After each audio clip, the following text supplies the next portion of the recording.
स्वागत है आपका शिवम की गणित में। अगर आप DT+B में टीचिंग से रिलेटेड किसी भी पोस्ट की तैयारी कर रहे हैं तो आपके लिए ये जनरल पेपर की क्लास है जो हिंदी लैंग्वेज से संबंधित है, तो जिसका ये पार्ट नंबर 3 है। अगर आपने इससे पहले के पार्ट नहीं देखे तो चैनल पर प्लेलिस्ट बनी है, आप लोग जाकर देख सकते हैं। तो ये संज्ञा से संबंधित प्रैक्टिस क्वेश्चन की क्लास है, तो आप लोग वीडियो को पूरा जरूर देखें। चलिए वीडियो शुरू करते हैं। संज्ञा के मुख्यतः कितने भेद होते हैं? तो संज्ञा के मुख्यतः कितने भेद होते हैं? तो संज्ञा के मुख्यतः 3 भेद होते हैं। कितने भेद होते हैं? 3 भेद होते हैं। कौन कौन से भेद होते हैं? तो पहला होता है व्यक्तिवाचक संज्ञा। पहला कौन सी होती है? पहला होती है व्यक्तिवाचक संज्ञा। दूसरी होती है जातिवाचक संज्ञा। कौन सी? जातिवाचक संज्ञा। और तीसरी होती है भाववाचक संज्ञा। कौन सी होती है? भाववाचक संज्ञा होती है। तो संज्ञा के मुख्यतः कितने भेद होते हैं? 3 भेद होते हैं। कौन कौन से? व्यक्तिवाचक संज्ञा, जातिवाचक संज्ञा और भाववाचक संज्ञा।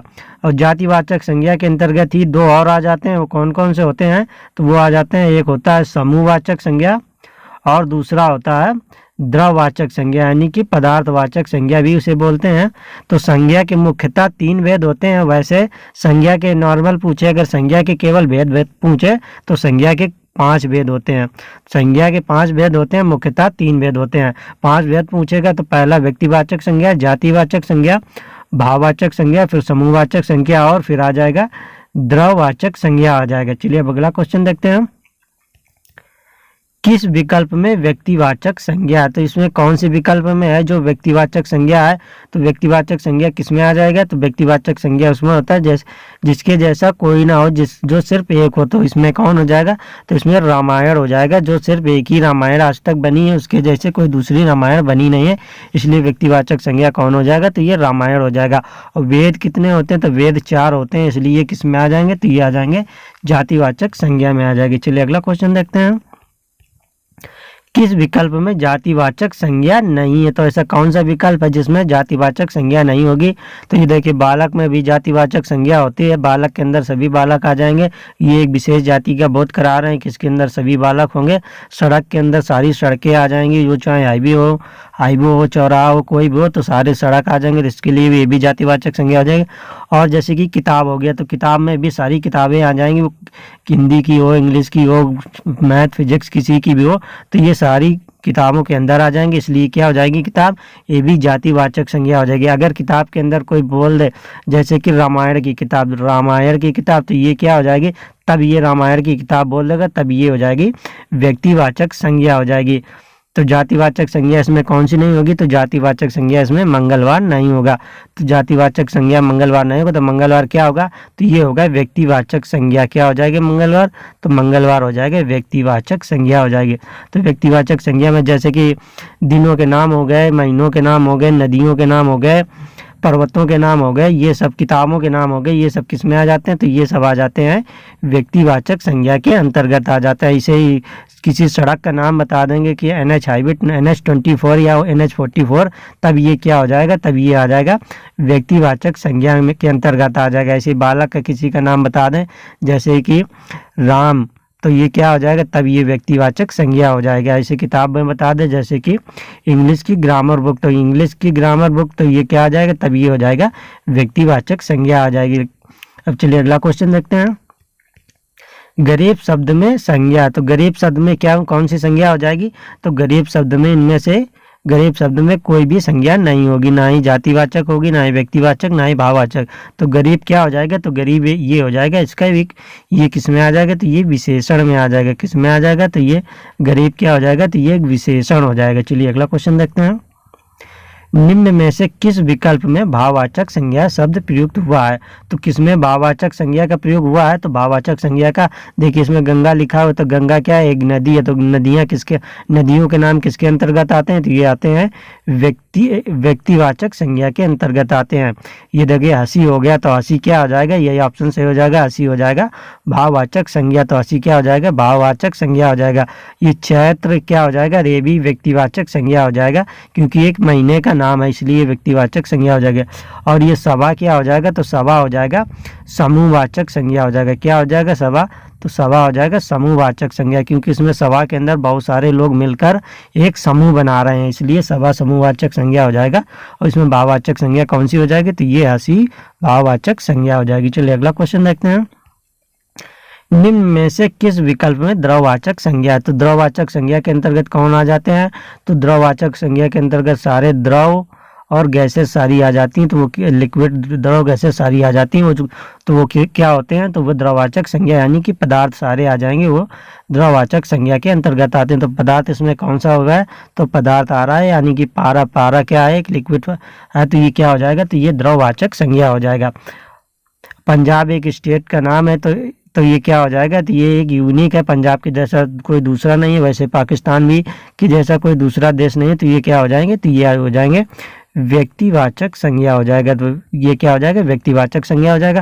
और इसमें देखिए कक्षा दे रखा है, तो कक्षा किसके अंतर्गत आ जाए, तो कक्षा में क्या होता है, लड़के तथा लड़कियों का समूह होता है या विद्यार्थियों का समूह होता है, इसलिए किसके अंतर्गत आ जाएगा, तो ये आ जाएगा समूहवाचक के अंतर्गत आ जाएगा। किसके अंतर्गत आ जाएगा, समूहवाचक के अंतर्गत आ जाएगा।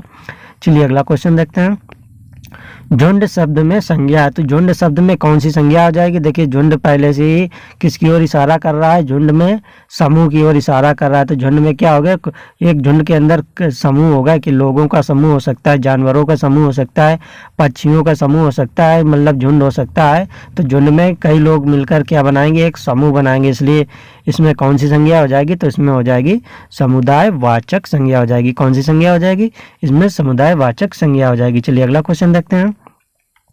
चावल शब्द में संज्ञा है, तो चावल शब्द में कौन सी संज्ञा हो जाएगी, तो चावल किसके अंतर्गत आ जाएंगे, तो चावल आ जाते हैं ये पदार्थ के अंतर्गत आ जाते हैं। तो ये पदार्थ के अंतर्गत आते हैं, तो पदार्थ के अंतर्गत कौन सी संज्ञा होती है, तो पदार्थ के अंतर्गत होती है द्रववाचक संज्ञा होती है। कौन सी होती है, द्रववाचक संज्ञा होती है। चलिए अगला क्वेश्चन देखते हैं। निम्न में से व्यक्तिवाचक संज्ञा का उदाहरण है, तो निम्न में से कौन सा है जो व्यक्तिवाचक संज्ञा का उदाहरण हो जाएगा, तो देखिए इसमें देखिए नदी लिखा हुआ है, तो नदियों के अगर नाम दिए होते हैं तो वो व्यक्तिवाचक संज्ञा के अंतर्गत आ जाते हैं। सिर्फ नदी दे रखा है तो ये किसके अंतर्गत आएगा, तो ये आ जाएगा जातिवाचक संज्ञा के अंतर्गत आ जाएगा। तो नदी किसके अंतर्गत आ जाएगा, तो ये जातिवाचक संज्ञा के अंतर्गत आ जाएगा। तो इसमें व्यक्तिवाचक संज्ञा कौन सा हो जाएगा, देखिए जयपुर हो जाएगा व्यक्तिवाचक संज्ञा के अंतर्गत, क्योंकि व्यक्तिवाचक संज्ञा का मतलब होता है जिसके जैसा कोई ना होता, यानी कि जयपुर के जैसा कोई दूसरा नहीं है, इसलिए जयपुर क्या आ जाएगा, व्यक्तिवाचक संज्ञा आ जाएगा। कुत्ता में सारी प्रजातियां आ जाएंगी, इसलिए कुत्ता क्या आ जाएगा, तो कुत्ता हो जाएगा जातिवाचक संज्ञा हो जाएगा। तो कुत्ता किस में आ जाएगा, तो ये आ जाएगा जातिवाचक संज्ञा में आ जाएगा। और पंखा, पंखे में भी सारे पंखे आ जाएंगे, तो ये भी किस में आ जाएगा, तो ये भी आ जाएगा जातिवाचक संज्ञा में आ जाएगा। तो व्यक्तिवाचक संज्ञा में कौन आएगा, तो ये आएगा जयपुर आएगा। चलिए अगला क्वेश्चन देखते हैं। निम्न में से जातिवाचक संज्ञा का उदाहरण है, तो निम्न में से जातिवाचक संज्ञा का उदाहरण कौन सा हो जाएगा, तो देखिए कालिदास किसी का नाम हो गया, यानी कि ये विशेष है, तो वो किस में आएगा, तो ये आ जाएगा व्यक्तिवाचक संज्ञा में आ जाएगा। किस में आ जाएगा, ये व्यक्तिवाचक संज्ञा में आ जाएगा। गंगा ये भी नदी का नाम हो गया, तो ये भी किस में आ जाएगी, तो ये भी व्यक्तिवाचक संज्ञा में आ जाएगी। हिमालय किसी पर्वत का नाम हो गया, तो ये किस में आ जाएगा, तो ये भी व्यक्तिवाचक संज्ञा के अंतर्गत आ जाएगा। शहर में देखिए क्या आ जाएगा, शहर के अंदर कई शहर आ जाएंगे, जैसे आ जाएगा कानपुर,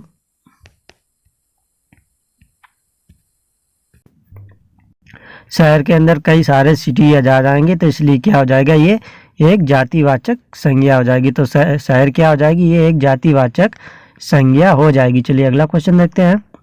किस विकल्प में व्यक्तिवाचक संज्ञा का है, तो किस विकल्प में व्यक्तिवाचक संज्ञा है, तो व्यक्तिवाचक संज्ञा किसमें होगी, हिमालय, रामायण, कोटा, कच्छा, गाय, तोता। तो गाय किसमें आता है, तो ये गाय तोता किसमें आ जाता है, तो ये आ जाती है जाति में आ जाती है। कच्छा किसमें आ जाती है, तो कच्छा आ जाती है समूह में आ जाती है, तो इसलिए व्यक्तिवाचक संज्ञा ये तो होगी नहीं।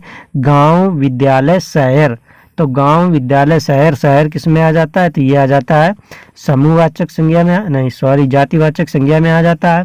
सुख, मानवता, गौरव, सुख, मानवता किस में आ जाती है, तो ये भाववाचक में आ जाती है, तो इसलिए तो इसमें व्यक्तिवाचक संज्ञा कौन सी हो जाएगी, तो ये देखिए व्यक्तिवाचक संज्ञा हो जाएगी हिमालय, रामायण, कोटा। तो ये क्या हो जाएगी, ये व्यक्तिवाचक संज्ञा हो जाएगी। किसमें, रामायण, हिमालय सभी एक ही हैं और दूसरी नहीं, इसलिए ये व्यक्तिवाचक संज्ञा हो जाएगी। चलिए अगला क्वेश्चन देखते हैं। किस विकल्प में जातिवाचक संज्ञा है? तो कौन सी विकल्प में जातिवाचक संज्ञा हो जाएगा? तो इसमें से कौन से विकल्प में होगा? हवा महल, राम और कपिल। हवा महल एक ही है, राम किसी व्यक्ति का नाम है और कपिल ये भी किसी व्यक्ति का नाम है, तो ये किसके अंतर्गत आ जाएंगे? तो ये आ जाएंगे व्यक्तिवाचक संज्ञा के अंतर्गत। खेल, लाली और हंसी, तो ये किस में आ जाएगा? हंसी और लाली किस में आ जाएंगे? तो ये आ जाएंगे भाववाचक में आ जाएंगे। मनुष्य, पहाड़ और पुस्तक ये किस में आ जाएंगे? तो ये आ जाएंगे जातिवाचक संज्ञा में आ जाएंगे। देखिए भारत, कालिदास और प्रयाग, यानी कि ये तीनों सिर्फ एक, भारत भी एक ही है, कालिदास भी एक ही थे और प्रयाग भी एक ही है, तो ये इसलिए, तो इसमें देखिए क्या हो जाएगा? इसमें हो जाएगा व्यक्तिवाचक संज्ञा हो जाएगी। तो इसमें पूछा गया जातिवाचक संज्ञा किसमें है? तो जातिवाचक संज्ञा किसमें हो जाएगी? तो ये मनुष्य, पहाड़ तथा पुस्तक में जातिवाचक संज्ञा हो जाएगी। चलिए अगला क्वेश्चन देखते हैं। निम्न में से भाववाचक संज्ञा का उदाहरण नहीं है, तो इनमें से कौन सा है जो भाववाचक संज्ञा का उदाहरण नहीं होगा? तो इसमें से कौन सा है? तो ये हो जाएगा, तो इसमें कौन सा हो जाएगा? तो इसमें ये माँ है जो भाववाचक संज्ञा का उदाहरण नहीं है। चलिए अगला क्वेश्चन देखते हैं। निम्न में से भाववाचक संज्ञा का उदाहरण है, तो इनमें से भाववाचक संज्ञा का उदाहरण कौन सा हो जाएगा? तो इनमें से भाववाचक संज्ञा का उदाहरण हो जाएगा राष्ट्रीयता। क्या हो जाएगा? राष्ट्रीयता ये भाववाचक संज्ञा का उदाहरण हो जाएगा। तो भाववाचक संज्ञा किसमें हो जाएगी? ये राष्ट्रीयता में भाववाचक संज्ञा हो जाएगी। चलिए अगला क्वेश्चन देखते हैं। निम्न में से समुदायवाचक संज्ञा का उदाहरण है, तो इनमें से समुदायवाचक संज्ञा का उदाहरण कौन सा हो जाएगा? तो समुदायवाचक संज्ञा का मतलब होता है जिसमें समूह हो, लोगों का समूह हो, सेना का समूह हो, खिलाड़ियों का समूह हो, तो जिसके अंदर समूह का वो हो जाए तो वो हो जाता है समुदायवाचक संज्ञा के अंतर्गत। तो देखिए आयोग है, आयोग के भी अंदर कई सारे लोग मिलकर एक आयोग होते हैं, जत्था में भी बहुत सारे लोग होते हैं और सेना में भी बहुत सारे जवान होते हैं, यानी कि समूह समुदायवाचक के ये तीनों ही हो जाएंगे। तो इसका आंसर क्या हो जाएगा? उक्त सभी, यानी कि समुदायवाचक इनमें से आयोग, जत्था और सेना तीनों ही समुदायवाचक संज्ञा के उदाहरण हो जाएंगे। तो इसका आंसर हो जाएगा उक्त सभी। चलिए अगला क्वेश्चन देखते हैं। निम्न में से जातिवाचक संज्ञा का उदाहरण है, तो इनमें से कौन सा है जो जातिवाचक संज्ञा का उदाहरण हो जाएगा? तो जातिवाचक संज्ञा का उदाहरण इनमें से कौन सा हो जाएगा?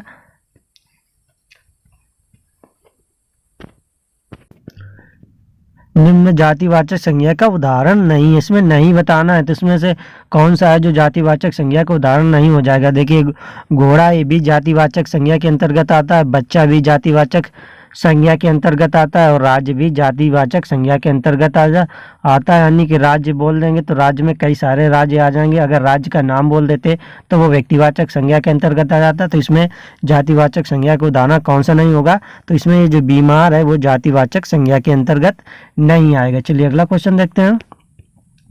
बुढ़ापा शब्द में कौन सी संज्ञा है? तो बुढ़ापा शब्द में कौन सी संज्ञा हो जाएगी? तो बुढ़ापा शब्द में कौन सी संज्ञा होगी? तो बुढ़ापा ये क्या है? एक तरह की अवस्था है, तो अवस्था है तो अवस्था किस में आ जाती है? तो ये आ जाती है भाववाचक संज्ञा में आ जाती है। तो बुढ़ापा में कौन सी संज्ञा हो जाएगी? तो इसमें हो जाएगी भाववाचक संज्ञा हो जाएगी। चलिए अगला क्वेश्चन देखते हैं।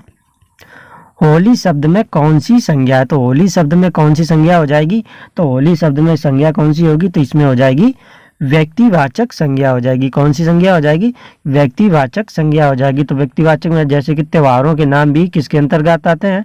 त्योहारों के नाम भी व्यक्तिवाचक संज्ञा के अंतर्गत आ जाते हैं। तो त्योहारों में होली, दीपावली, रक्षाबंधन ये सब किस में आ जाएंगे? तो ये आ जाएंगे व्यक्तिवाचक संज्ञा के अंतर्गत आ जाएंगे। चलिए अगला क्वेश्चन देखते हैं। पंखा शब्द में कौन सी संज्ञा? तो पंखा शब्द में कौन सी संज्ञा हो जाएगी? तो पंखा शब्द में इनमें से कौन सी संज्ञा होगी? तो ये हो जाएगी पंखा हो जाएगी जातिवाचक संज्ञा। पंखा कौन सी संज्ञा हो जाएगी? ये हो जाएगी जातिवाचक संज्ञा, यानी कि पंखा के बोल दिए तो पंखा के अंदर सभी प्रकार के पंखे आ जाएंगे, कूलर, टेबल फैन, हाथ का पंखा, सारे पंखा आ जाएंगे, इसलिए किसके अंतर्गत आ जाएगी? ये जातिवाचक संज्ञा के अंतर्गत आ जाएगी। अगर पंखा में किसी स्पेशल एक पंखे की बात कर देते जैसे तो वो आ जाता व्यक्तिवाचक संज्ञा के अंतर्गत, लेकिन इसमें सारे पंखों की बात की गई है इसलिए वो आ जाएगी जातिवाचक संज्ञा के अंतर्गत। चलिए अगला क्वेश्चन देखते हैं। लूट शब्द में कौन सी संज्ञा है? तो लूट शब्द में कौन सी संज्ञा हो जाएगी? तो लूट शब्द में संज्ञा हो जाएगी भाववाचक संज्ञा हो जाएगी। कौन सी संज्ञा हो जाएगी? भाववाचक संज्ञा हो जाएगी। तो लूट किससे बना है? तो लूटना का क्या होता है? लूटना अगर होता तो ये हो जाती क्रिया, और लूटना क्रिया से ही बना है, भाववाचक संज्ञा बनी है। चलिए अगला क्वेश्चन देखते हैं। वीरत्व शब्द में कौन सी संज्ञा है? तो वीरत्व शब्द में कौन सी संज्ञा हो जाएगी? तो वीरत्व शब्द में संज्ञा हो जाएगी भाववाचक संज्ञा हो जाएगी। कौन सी संज्ञा हो जाएगी? वीरत्व में ये भाववाचक संज्ञा हो जाएगी। चलिए अगला क्वेश्चन देखते हैं। सहसौ शब्द में कौन सी संज्ञा है? तो सहसौ शब्द में कौन सी संज्ञा हो जाएगी? तो सहसौ शब्द में संज्ञा हो जाएगी, ये कौन सी हो जाएगी? तो ये हो जाएगी भाववाचक संज्ञा हो जाएगी। कौन सी संज्ञा हो जाएगी? इसमें भाववाचक संज्ञा हो जाएगी। चलिए अगला क्वेश्चन देखते हैं। शिशु से बना भाववाचक संज्ञा शब्द है। तो शिशु से बना भाववाचक संज्ञा शब्द कौन सा हो जाएगा? तो शिशु से बना भाववाचक संज्ञा शब्द हो जाएगा शिशुपाल। कौन सा हो जाएगा? तो ये शिशु से बना भाववाचक संज्ञा कौन सा हो जाएगा? तो ये सहसौ हो जाएगा। कौन सा हो जाएगा? ये सहसौ हो जाएगा। चलिए अगला क्वेश्चन देखते हैं। राजस्थान के एकीकरण में सरदार का अहम योगदान है। सरदार शब्द में संज्ञा है, तो सरदार राजस्थान के एकीकरण में सरदार का अहम योगदान है। तो सरदार शब्द में संज्ञा कौन सी हो जाएगी? तो सरदार शब्द में कौन सी संज्ञा हो जाएगी? तो इसमें संज्ञा हो जाएगी व्यक्तिवाचक संज्ञा हो जाएगी। व्यक्तिवाचक संज्ञा क्यों हो जाएगी? क्योंकि राजस्थान के एकीकरण सरदार, मतलब कि सरदार किसी एक विशेष के ऊपर जोर देके कहा जा रहा है कि सरदार ही, उनका ही केवल अहम योगदान था, इसलिए वो विशेष की बात किया जा रहा है, इसलिए वहां पर व्यक्तिवाचक संज्ञा हो जाएगी। चलिए अगला क्वेश्चन देखते हैं। संसद शब्द में संज्ञा है। तो संसद शब्द में कौन सी संज्ञा हो जाएगी? तो संसद शब्द में संज्ञा कौन सी होगी? तो इसमें हो जाएगी जातिवाचक संज्ञा हो जाएगी। संसद में जातिवाचक संज्ञा हो जाएगी, क्योंकि संसद के अंदर सभी देशों की तमाम संसदें आ जाएंगी, इसलिए इसमें जातिवाचक संज्ञा हो जाएगी। अगर संसद में ही किसी संसद का नाम ले देते तो वो किसके अंतर्गत आ जाती? तब वो व्यक्तिवाचक संज्ञा के अंतर्गत आ जाती। इसलिए इसमें केवल संसद का आ गया, इसलिए किसके अंतर्गत आएगी? तो ये आएगी जातिवाचक संज्ञा के अंतर्गत आएगी। चलिए अगला क्वेश्चन देखते हैं। संज्ञा से तात्पर्य है। तो संज्ञा से क्या तात्पर्य हो जाएगा?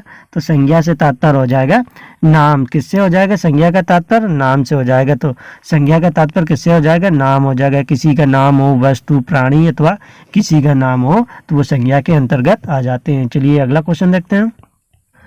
श्रीमद् भागवत गीता भारत का एक पवित्र ग्रंथ है। वाक्य में कुल कितने संज्ञा पद हैं? तो श्रीमद् भागवत गीता भारत का एक पवित्र ग्रंथ है, तो इसमें कुल कितने पद हो जाएंगे? तो देखिए श्रीमद् भागवत गीता, तो ये क्या हो जाएगा? ये किसी विशेष का नाम हो गया, तो ये एक ये हो गया। भारत, ये भी किसी भी, भारत भी एक विशेष हो गया, तो एक संज्ञा ये हो गई, तो दो संज्ञा हो गए। का एक ये, तो एक ये क्या हो गया? तो ये हो गया एक प्रकार का आर्टिकल हो गया। पवित्र हो गया, तो ये हो गया विशेषण हो गया। पवित्र क्या हो गया? पवित्र विशेषण हो गया। ग्रंथ भी एक संज्ञा हो गई है। तो यानी कि टोटल कितनी संज्ञा हो गई? 1 2 3।